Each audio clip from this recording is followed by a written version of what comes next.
same level of support if they had been open about the nature of their relationship from its inception? I highly doubt it. Thanks so much for watching. I hope you liked this one. If you did, please save it and share it with your friends. Also, let me know which couples you...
Do you remember Epic the Musical?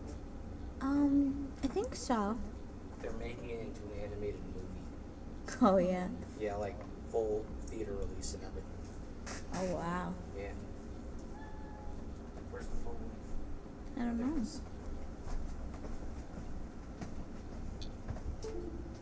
There's a great TikTok that I gotta show you.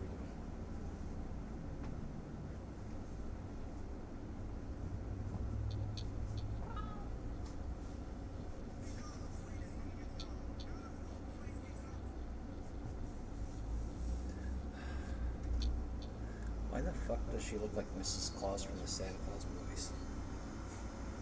I don't remember what that lady looked like other than the fact that she was blonde. That's fine.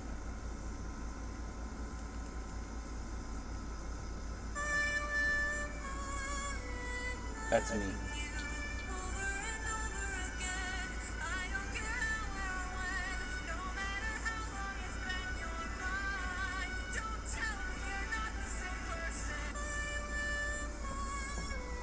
I will cry. Well, I'll have to go.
There's no humane... Am I picking up some mozzarella cheese? Mm-hmm. Definitely.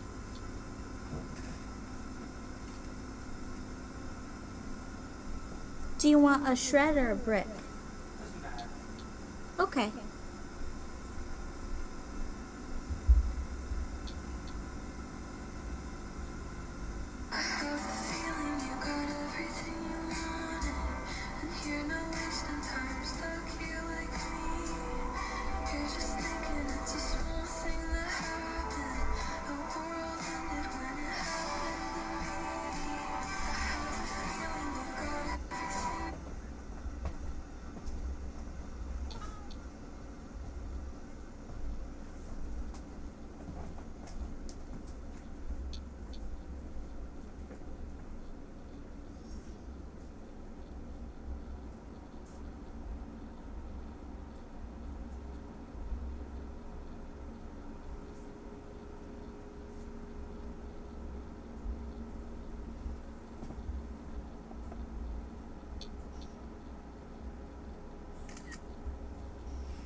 Taylor Swift really said to infinity and beyond with this new countdown on her website. Because, excuse me, these clouds are undeniably Toy Story, using the literal wallpaper from Toy Story to tease this countdown. And this is important because Toy Story 5 comes out on June 19th, which is also the 20th year anniversary of Tim McGraw from her debut album. So my main thought is that she's going to have an original track for the Toy Story 5 soundtrack. Because when Taylor Swift Easter eggs, she Easter eggs, like with this outfit of her in the blue, the yellow bag, and then the Louboutin, of course, for the color scheme of Toy Story, and the green nails for debut. And if Taylor is going to give us Taylor Swift Taylor's version for the 20th year anniversary, it's possible that a vault track could be on the soundtrack. And this truly isn't a long shot because she did let Out of the Woods Taylor's version be on the My Grayson soundtrack prior to the release of 1989 Taylor's version, not to mention the other plethora of Easter eggs that she's already left along the way. Because she did unpin the Opalite music video on her Instagram. I was Scene at the gonna end of play the Opalite some music video Fortnite. depicting the clouds. The countdown has I just got since been removed. distracted.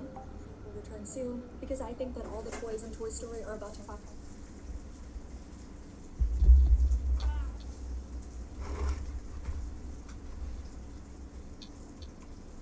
How's your day going?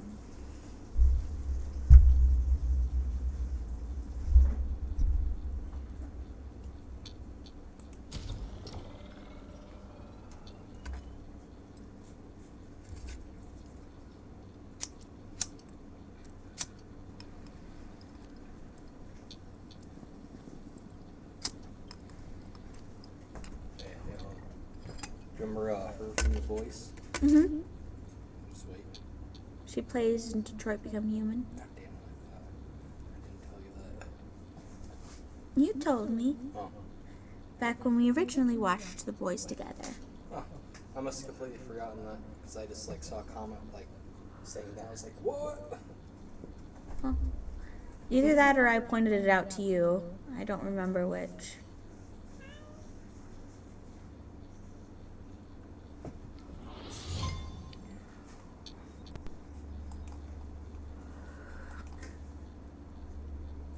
Yeah, she looks very different in both.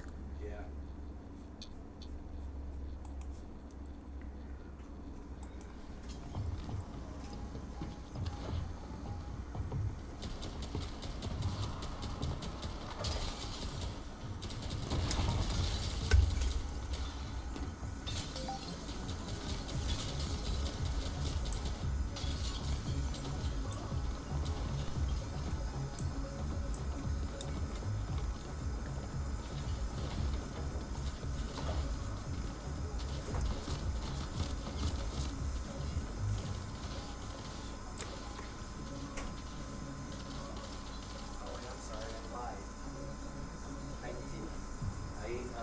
Slices of pizzas this morning. That's still not enough. That's a lot more than you have during both breakfast and lunch. I ate half of a half sub this morning, actually. And that I am proud of you for. Yeah. And I would have finished eating my sub if I had been able to have a lunch break, but they gave me my administration leave. So I technically still have sub left, but I thought I would eat it before you got back. But I instead just sat in bed with Carolyn because she was snuggling me.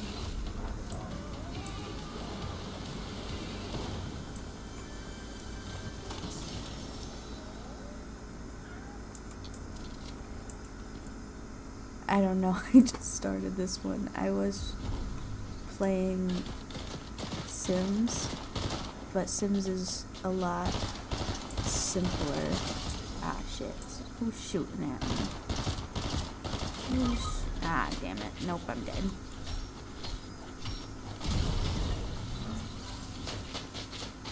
Opie.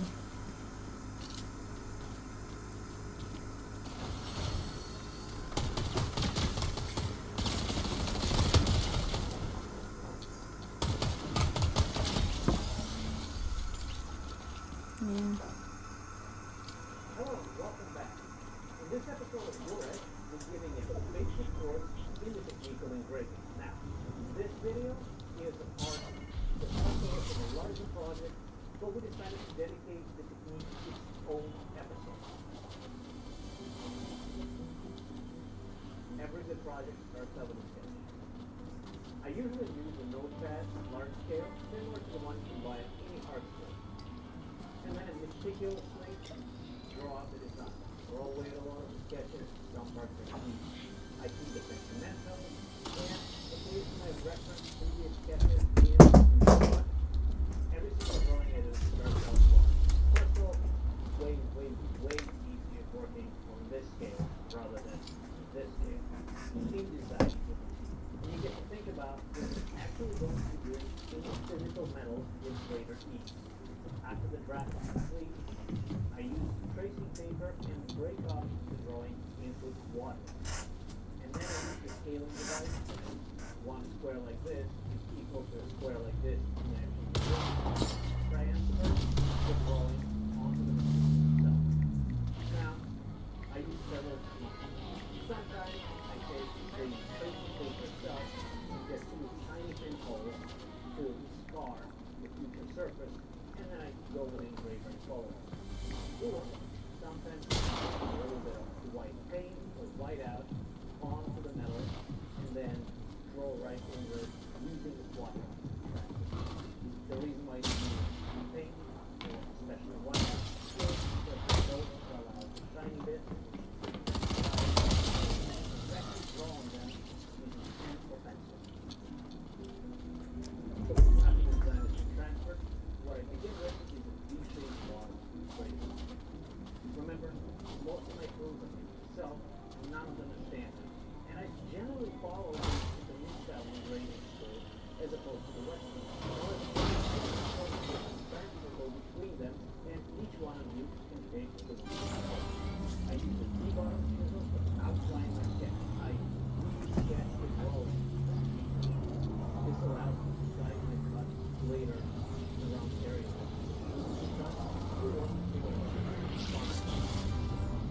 Think of your initial cut with a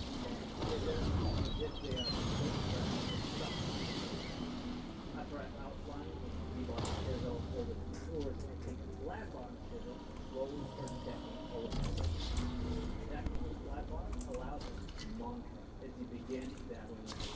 Thereby you can eyelid, hair, cloth, woven design, glass, and treat them as if they were textured skin in a concealed.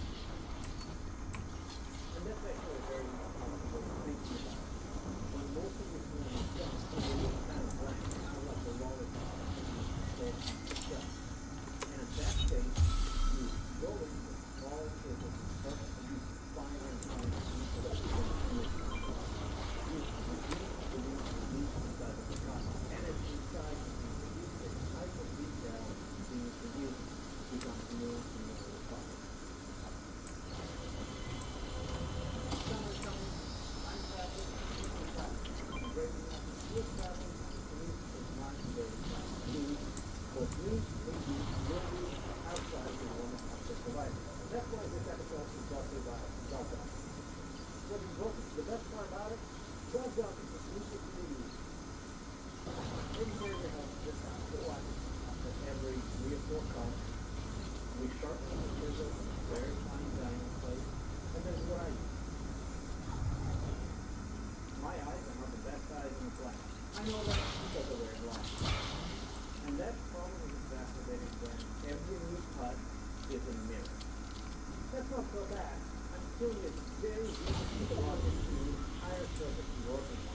It looks like it's one of those pixel walls that can really remove the depth percent. To mitigate this, I use one of the techniques or the combination of them. One thing you can do is take a basic Sharpie and rub it all over the surface you're working on, dull it down to the back, and draw depth perception immediately to the back. Also keep a little bit slow better that way. The other thing that I do is I use basic ferric chloride or vinegar. Slightly gently etch the surface I'm working on to dull down the reflection and bring the bottom down. Again, just don't forget to wash it down with a little bit of baking soda to prevent rust. And definitely grading is key, especially if you feel Sharpie is nice because it also allows you to use the scribe to introduce deeper details. I don't want to allow you to grade for much longer without Damn it. I deserve that.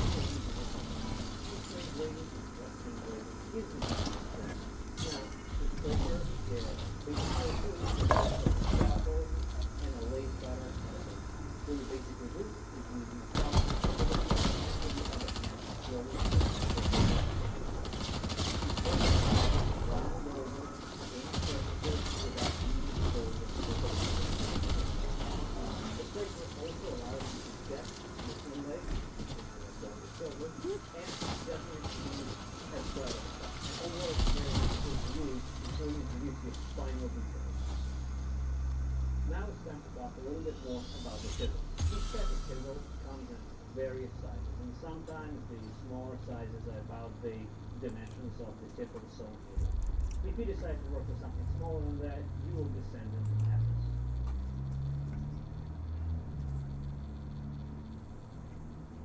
Now, even the flat bottom chisel has multiple purposes. The super wide one is very good at creating even flat backgrounds that is either used for inlay or has artistic expression in its own right. And the smallest one I use to prep my recesses or inlay. Now, in reality, all of them are used interchangeably. However, when you make a set of chisels, make multiples of the same type because you never know which ones you'll need at any given time.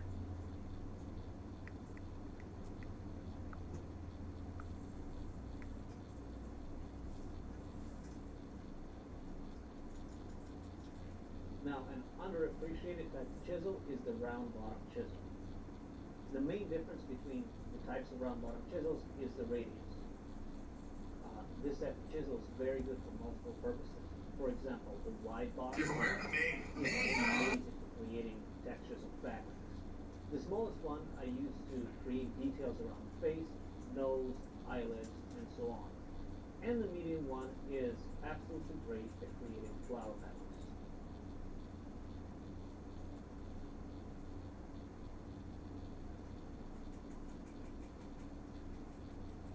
Most of the chisels that I use are highly derivative of wood. Okay. You probably already noticed that from the shape. In fact, if you don't feel ready to work with metal, or you don't like metal shards in your socks, and quite frankly want to practice on something easier, I recommend picking up some wood chisels, some wood, and treating it as a larger scale engraving project. That way you gain some. Okay, that last episode was crazy. So while I try to process, let's just talk about the looks from Cassie's wedding. Jules wore this gown from Acme Studios Spring Summer 23. First of all, this hair and glam, are you kidding me? Now, we know the vibe of the show, so this dress gets an automatic pass despite it being very, very risque, and for a wedding, no less. It's very cool, can we be honest? It's less of a dress and more a very artistically tied piece of fabric with some mesh. She looks insane. Love this dusty baby blue and the matching shoes too. We've got Rue in a big baggy pantsuit to match Jules. Aside from the glitter in season 1, her character's palette's always been more muted, so it's kind of nice to see her in something lighter. And the easy hair, no makeup, and the shoes really sell it. Maddie wore this Natasha Newman Thomas gown. To me, this makes so much sense for the character. This scrumptious green, the tasteful skin, and the rosary, which she wears multiple times on the show. The fur boa is a testament to her character growth and her classiness. Love the lip as well. Now, the bride herself wore a dress from Jackson Wiederhoft and Natasha Newman Thomas. The designer said that this dress is so extra, she might not even let the client wear it. I mean, I feel like we've seen even crazier wedding dresses in real life, but this one's got that very exposing neckline, a thigh-high slit, shiny skirt, and the longest train ever. It's very princessy with a touch of tackiness, and I don't mean that derogatorily. It's literally Cassie, so I do like it. Lexi wore the Madeleine Beau dress by Nana Jacqueline. Sweet, simple, darling color. For a bridesmaid, I do think it's very appropriate, as well as for her character. Okay, that last episode was...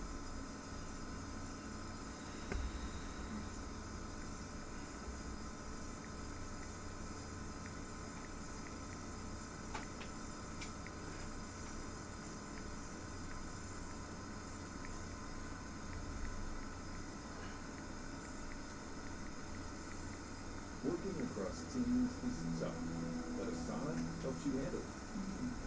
That's because Asana is where humans and AI. Hey, Ryan, how's it going?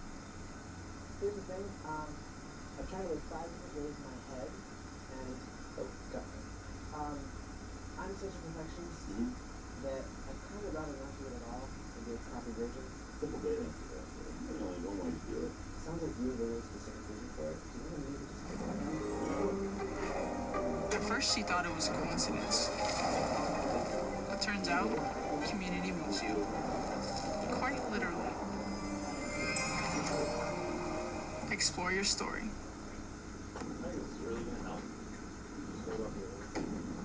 Hey guys, quick announcement. If I can have everyone's attention. But I cannot and I will not be a silent collaborator of his crimes against small innocent children. And if I remain silent, then I mean that I feel the guilt and the humiliation that these children are feeling, and I think it's very wrong. I have seen checks payable to the parents of these children. And I don't know if these children were apparently bought to the parents by Michael or not. But I have seen these checks. And I've seen these checks through my mother. She showed me these checks that Michael had written to these children, and it's for a great amount. And I'm not speaking pennies. The sums are very, very large amounts. And this is my first time talking about it, and I never wanted to speak about it. I never wanted to say anything about it. But I think it's sad because I am a victim myself, and I know what it feels like. And these kids are going to be scarred for the rest of their life, and I don't want to see any more innocent small children being affected this way. I love Michael. But I feel even more sorry for these children because they don't have a life anymore. They don't. Now you stop and you think for 1 second and you tell me what 35-year-old man is going to take a little boy and stay with him for 30 days and take another boy and stay with him for 5 days in a room and never leave the room. How many of you out there are 35 years old? How many men are out there? How many would take little kids and do that are 9, 10, 11 years old? I love my brother, but it's wrong. I don't want to see these kids hurt. I've been hurt by it too. My father molested me sexually, and I don't like it. I don't like the way it feels. And to this day, this is my husband, and he can vouch for this. I will not have a relationship with him because of that. But I love him dearly, but I cannot. Perhaps one day I will come to terms with it, and I will be able to. But for now, I can't do it. And that's what I don't want to see happen to these little kids, because I know what it feels like in my heart. The Jackson family replied by saying that LaToya makes her money from lying and was probably paid to speak out against her brother. Only last month, LaToya, who is estranged from her family, said she thought her brother was innocent. Although Michael Jackson is still under investigation by the Los Angeles Police Department and faces a civil lawsuit from a 13-year-old boy, he has not been charged with a crime. Last month, he cancelled his tour and is undergoing treatment for an addiction. So is that one? She also talked about it with, what's her name? I know it. Oh, Katie Couric. What kind of evidence do you have that your brother did in fact sexually abuse these young boys? I want you to know that there aren't really any evidence. The only thing that I know of, and my mother has actually shown me these things. She's the one that was outraged and brought them to me. That were checks that were written to the little boy's parents. And there are 2 checks that I know of that she has shown me. And it's for a substantial amount of money. And she was outraged over it. God How damn much it. money and are you certain you know what these checks were for? Let's say that Michael... I don't know what they were for, but I know they were written to the parents of the little boys that would sleep over. You're just assuming then that it's hush money. Did your mother ever tell you that this money was being given to the alleged parents of the alleged victims to keep them quiet? That's why I can't say that it's hush money. Apparently, it was given for some reason. I don't know why, but I do know that she was outraged during that particular time. This is around 84, mind you. And she would say things like, I can't stand this. He's nothing but a fag. I can't stand this. And I would say, Mother, don't say that. Just because you see a check doesn't mean that. It doesn't mean anything. But basically, that's the way she took it. Now to this day, she denies it because she has no support. In other words, if she were to go and tell the truth, Michael would drop everything and she would probably be out on the street. So she has to stand by in that way. But the only reason I'm speaking up is because I'm an abused victim, and I don't want to see anyone else hurt like that because I know what it feels like to be hurt. But basically, I'm sorry, LaToya, I was going to say basically because of these checks shown to you by your mother and the fact that Michael, do you know for sure that he spent 30 nights with this alleged victim? I have never, ever, Katie, seen Michael in the bed with another boy. Never. I have never seen him. I do know that he would have boys over all the time.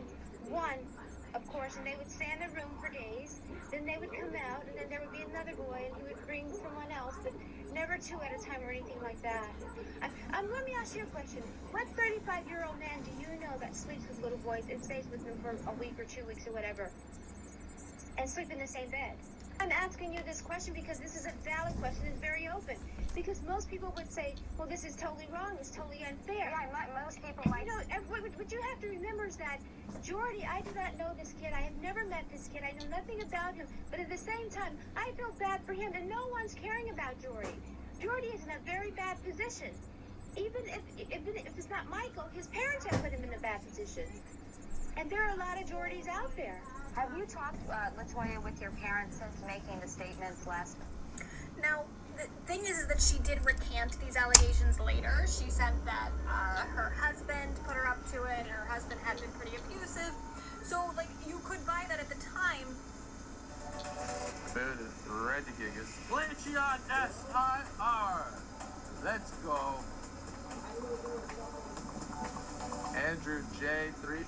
Wow.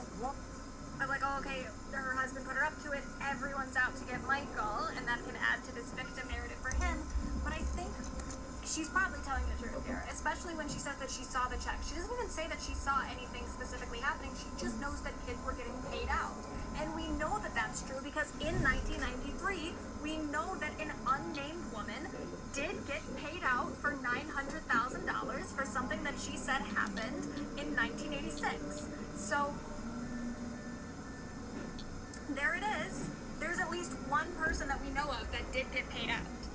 She indicates that there's some other people that maybe got paid out. She specifically says her mom showed her 2 checks, and that there was like 1984 when her mom first. So, like, I don't know how many payouts there were, but according to what Latoya is saying here, which does kind of line up with what we know happened, given some later information, I think that it is most likely true that there are more payouts that we don't know about.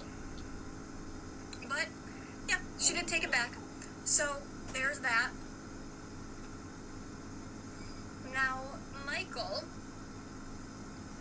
at the beginning of 1994, in January, he gave a speech and asserted his innocence at the NAACP Image Awards, which looking like that. None of my business, but okay.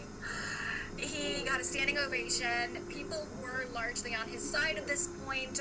Geraldo Rivera would later do a poll, and around this era, 75% of Americans did think that he was innocent. But a few weeks later, there was a settlement for $23 million, which again is just a lot of money to pay for a child you didn't abuse. But okay, apparently he just wanted to get it over with. Now, a little bit after that, he marries Lisa Marie Presley, the daughter of Elvis Presley. They had met each other in the 70s, but then they reconnected around 1992, and Michael became somewhat emotionally dependent on Lisa around 1993 with the allegations, and really it seems like they were just talking over the phone a lot. He proposed to her over the phone. They got married in 1995. They never lived together, and they got divorced within a year. So doesn't seem like this relationship is super. Yes, he was obsessed with Elvis. Doesn't seem like this relationship was like ever really romantic or sexual. I don't know that they ever had sex, period. Which normally I'd be like, you know what, none of my business. What 2 married people do, you know, who's to say? But it's like when one of them is getting accused of pedophilia, it does sort of seem like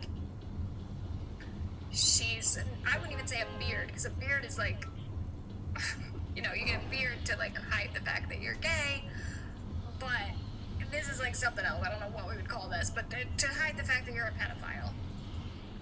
But they get divorced within a year. He then marries Debbie Rowe in 1996, so like right after that. She had been working as an assistant in the dermatology office where Michael had been getting his vitiligo treated. She had had a miscarriage at the beginning of the year in 1996. However, by the end of the year, she was pregnant with Michael's child, and they were getting married. Michael's child, essentially. They got a divorce in 2000. She gave birth to 2 of Michael's kids, so these are the kids right there. We have Michael Jr., who I think God damn it. I don't know which of them is which. There's Michael Jr., who is nicknamed Prince, which this is kind of confusing. So February 1997, Michael Jr. is born. He's named officially Michael Jr. He is called Prince. He then has Paris Jackson in 1998. She's just Paris Jackson. Then in 2002, he has another kid via a surrogate who is named Prince officially, but who at the time was nicknamed Blanket and now goes by BG. So Prince is Michael. Well, yeah, Prince is Michael. BG is Prince. It's a little weird, but it doesn't really even matter. But I just thought that was strange. And then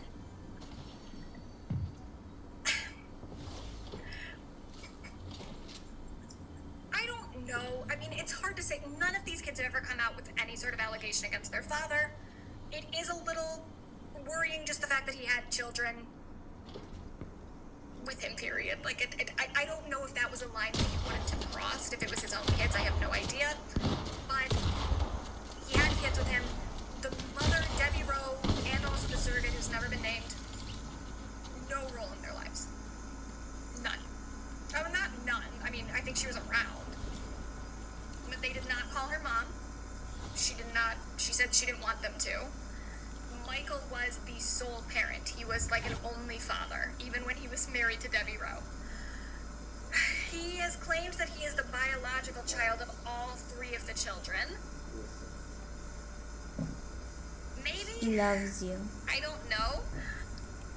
It's hard to say, because there are some features that they have where I'm like, I guess that kind of looks like him. But it is a little bit hard to ignore